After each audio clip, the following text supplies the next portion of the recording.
Buenos días, estimados estudiantes. Qué alegría reencontrarnos nuevamente el día de hoy, lunes 19 de octubre del año 2020.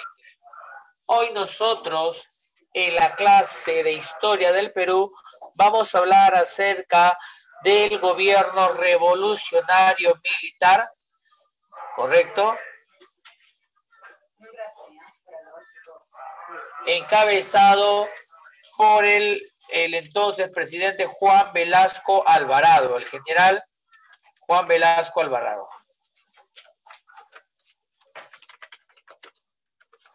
Muy bien, estoy cargando la diapositiva para comenzar con la clase del día de hoy.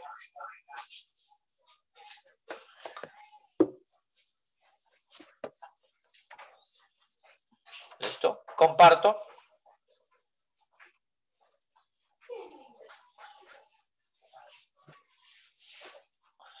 Muy bien, hoy nosotros vamos a ver sobre este gobierno revolucionario de las Fuerzas Armadas. Gobierno que inicia tras el golpe de Estado al entonces presidente Fernando Belaúnde Terry. Acontecimiento que sucedió en el año de 1968. Vamos a ver.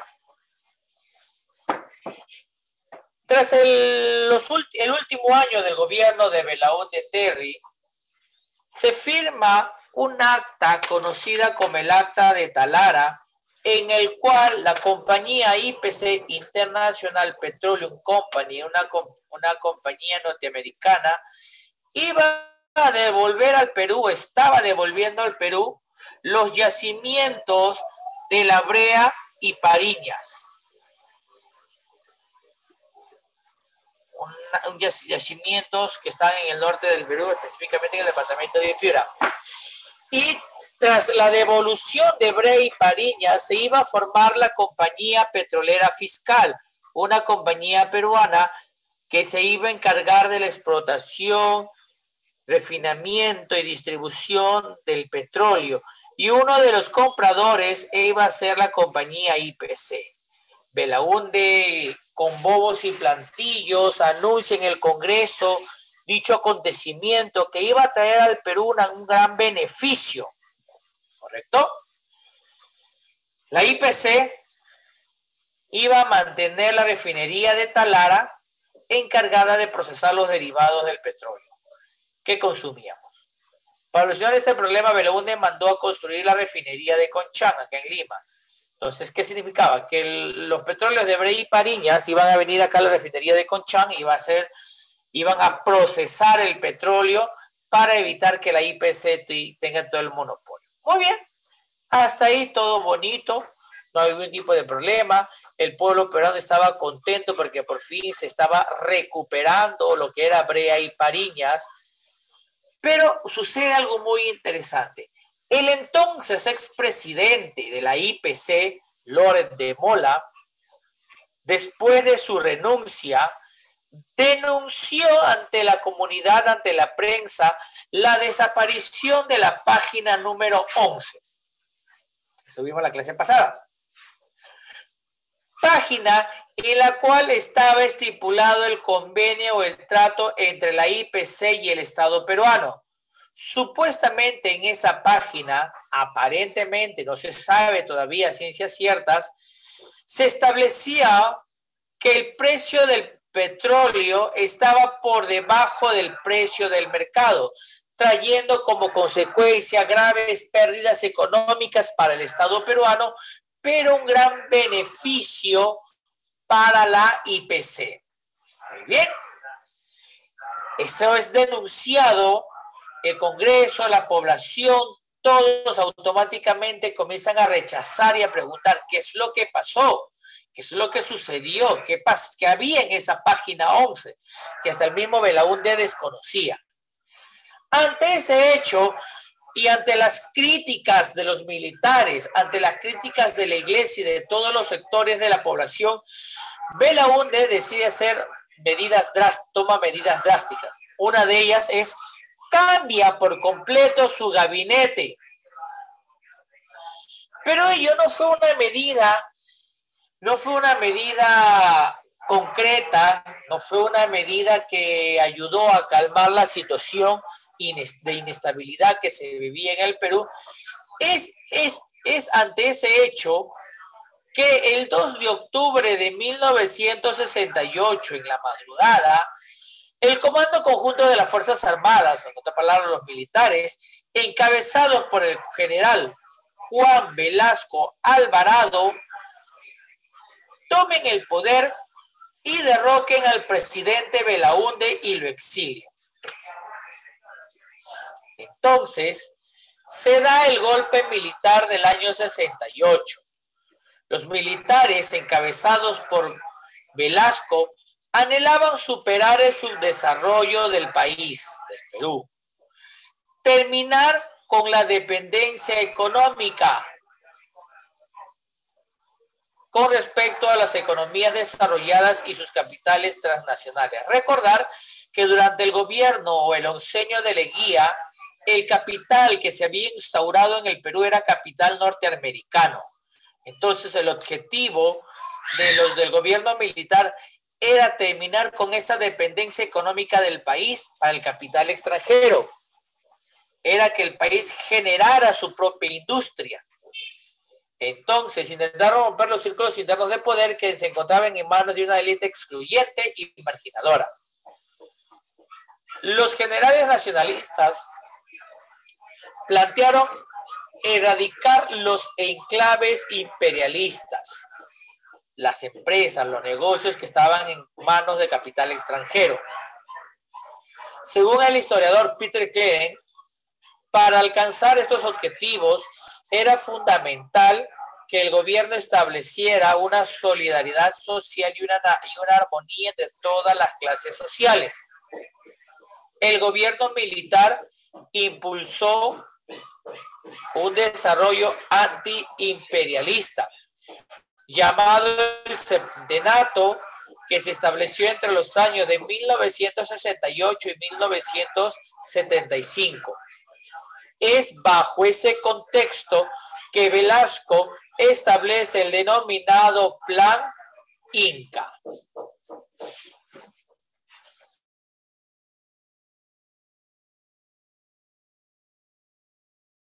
Denominado Plan Inca. ¿Qué era el Plan Inca? A ver un instante. ¿En qué consistía este Plan Inca?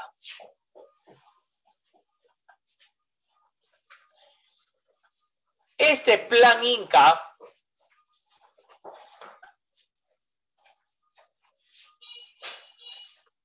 bueno, antes de ver el Plan Inca, vamos a ver un poco lo que es Velasco. A ver. Velasco Alvarado fue presidente del 3 de octubre de 1968 al 29 de agosto de 1975. Su gobierno representó el gobierno revolucionario de las Fuerzas Armadas, comprendida como la primera etapa. Llegó al poder tras el derrocamiento al presidente Belaúnde Terry.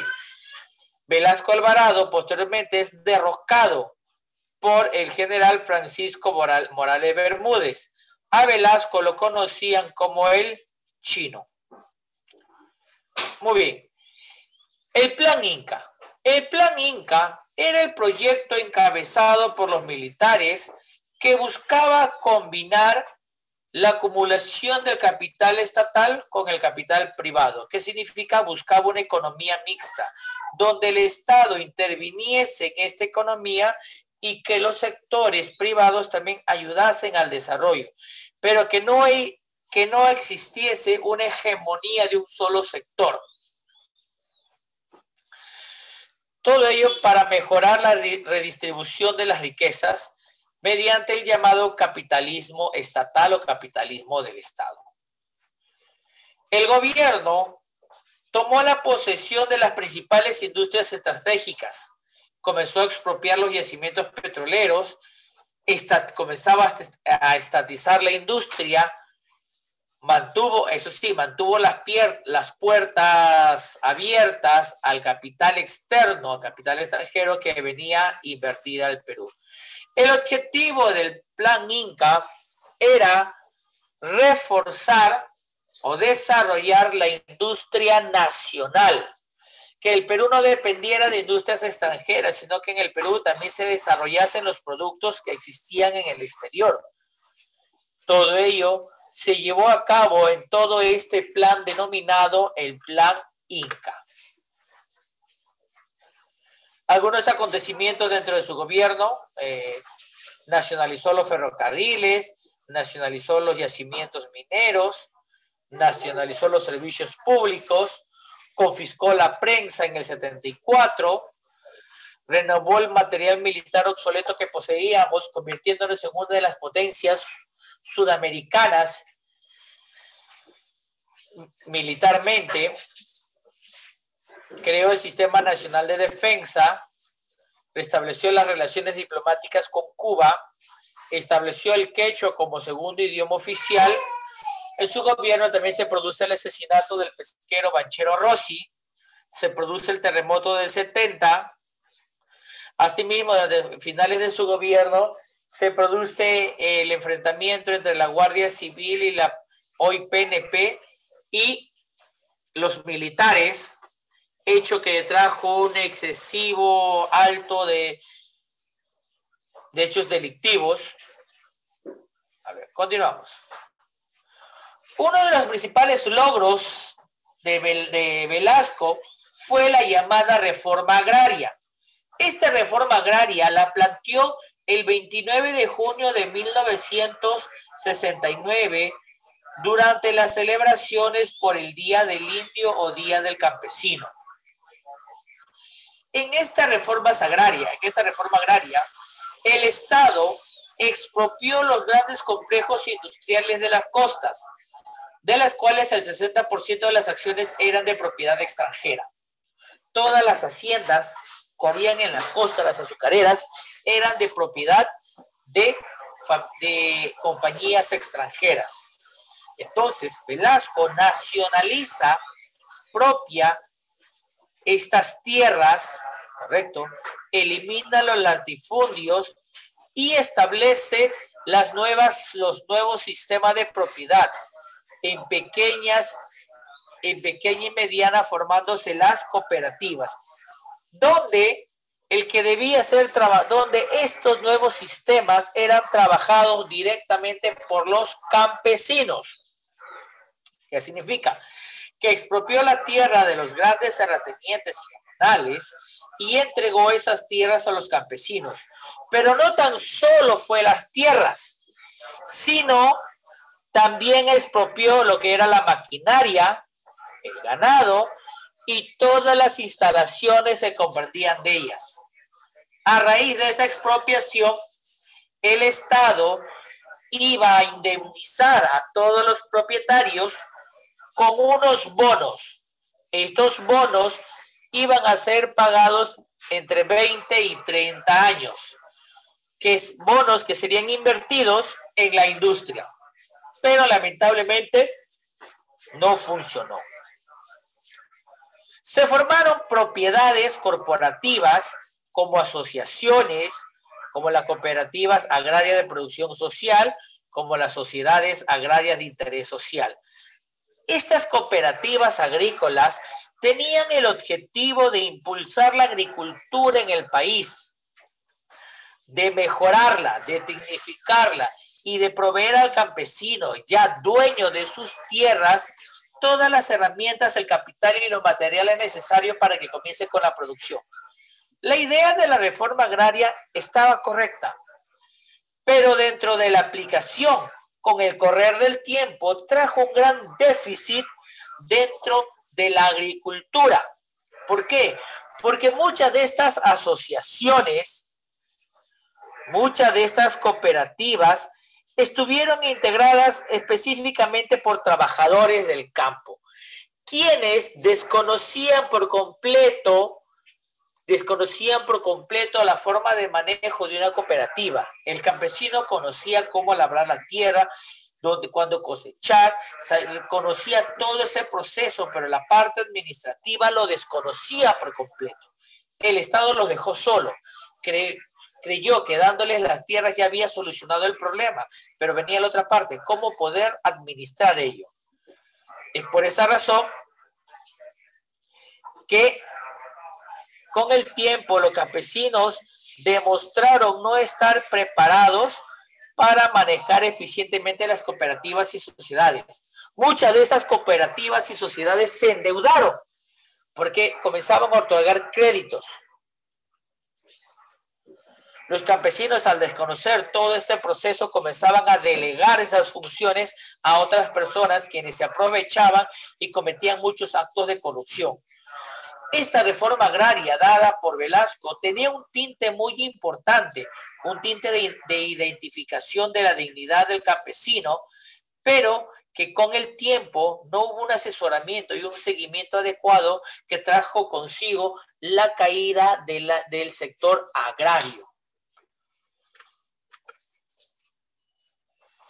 Asimismo, la reforma petrolera. El 9 de octubre de 1968, Velasco toma las instalaciones de Brey y Pariñas. Ese día se le conoce como el Día de la Dignidad Nacional.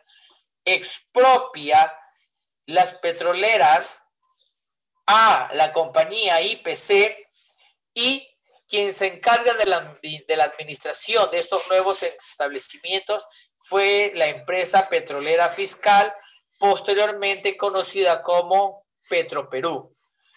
Ella se iba a encargar de la producción, refinamiento y administración del petróleo en nuestro país.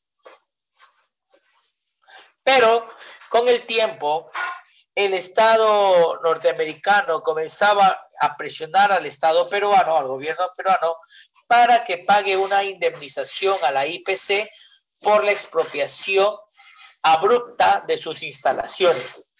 El Estado peruano indicaba que la IPC lo que debía en impuestos sociales y en beneficios a los trabajadores excedía el monto que pedían de indemnización. El Estado peruano tuvo que dar marcha atrás e indemnizar a la IPC.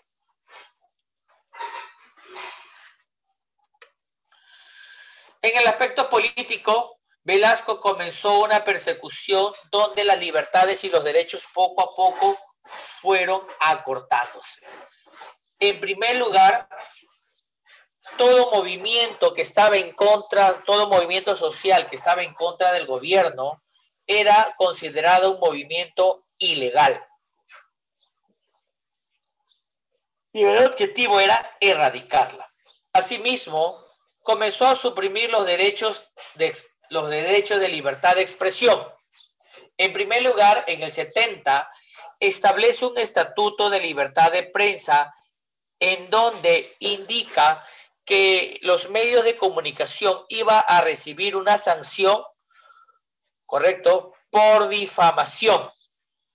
¿Qué significa? Que si hablaban o difamaban al presidente, automáticamente le iba a caer una sanción económica.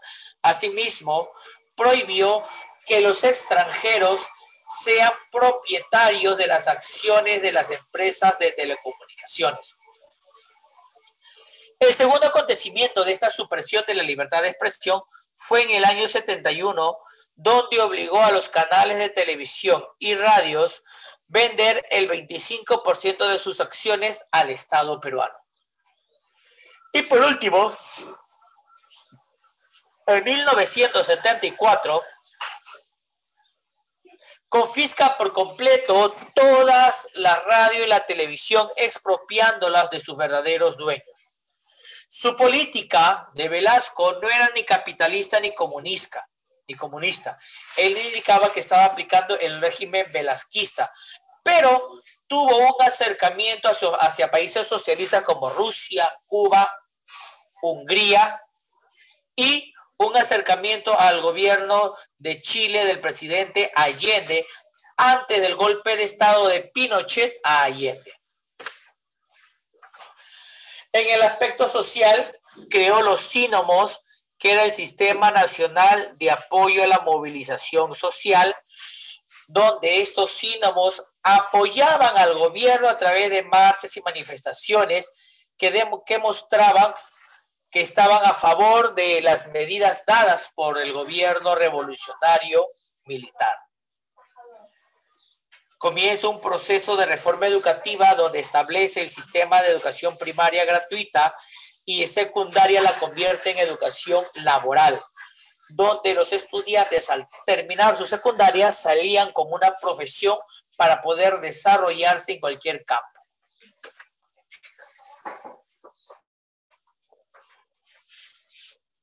En el aspecto económico, el objetivo de Velasco era impulsar la industria nacional, porque el país industrialmente era débil. Era una producción de bienes que no cubría las necesidades del mercado y la mayoría de productos tenía que importarse desde el extranjero. Entonces, el objetivo era buscar una industria que compitiera contra las transnacionales. Entonces, comenzó a nacionalizar las principales actividades económicas.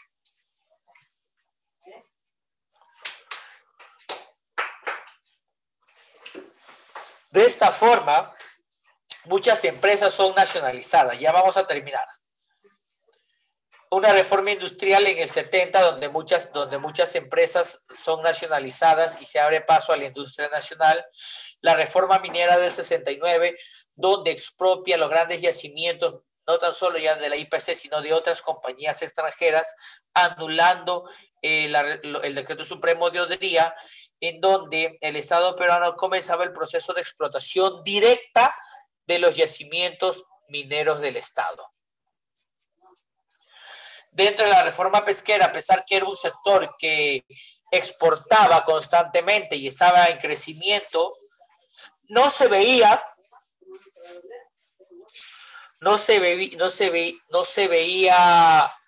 digamos, un desarrollo en este sector. Muy por el contrario, estaba sumergido en una profunda crisis. Así es que Velasco interviene en el sector pesquero y forma y crea la empresa peruana llamada Pesca Perú. Dentro de este proceso de nacionalización, el petróleo, a través de la creación de la empresa Petroperú, Centromin Perú reemplaza a la compañía Cerro de Pasco Mining Company. Sider Perú controla la siderúrgica de Chimbote, encargada de producir acero.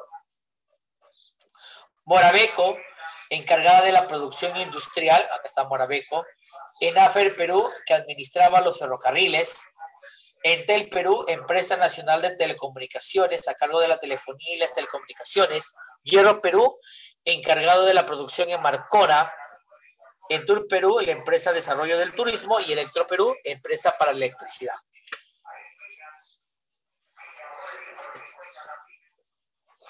Dentro de su balance, en unos aspectos fue muy positivo el gobierno de Velasco. Trajo consigo una identidad nacional y el desarrollo no inmediato, pero sí paulatino de la industria nacional. Asimismo, tuvo que afrontar diferentes problemas, como la huelga de los policías en el 75. Asimismo, cuentan de que Velasco reformó, reestructuró y compró material bélico de última generación con el objetivo de poder recuperar Arica y Tarapacá. Es ante ese hecho que el 29 de agosto de 1975, desde Tacna, el general Francisco Morales Bermúdez, en un manifiesto al país, anunciaba el relevo institucional. Muy bien. ¿Alguna pregunta, alguna duda? Chicos, preguntas, dudas, inquietudes. Esta es la primera fase del gobierno militar. Ya en la segunda fase es donde comienza el gobierno del general Remigio Morales Bermúdez, una fase más conservadora, ¿correcto?, que tras el final de su gobierno, a raíz de las tantas revueltas populares y manifestaciones que existían, es quien decide entregar el poder, nace el retorno a la democracia y por consiguiente el nacimiento de una nueva constitución, el nacimiento de la constitución de 1979 y el retorno de Belaúnde Terry a la presidencia del Perú en su segundo gobierno entre los años de 1980 y 1985. Muy bien, chicos, ¿alguna duda, alguna inquietud? Sonríe para tomarte la foto del día de hoy. Cámaras. Sonrisa a la 1, sonrisa a la 2, a las 3. Muy chicos, entonces, si no hay más preguntas, si no hay más preámbulos, te mando un gran saludo a la distancia. Pórtate bien y nos reencontramos el día de mañana en PFRH. Bye, bye. Cuídense, profe. Cuídense, chicos.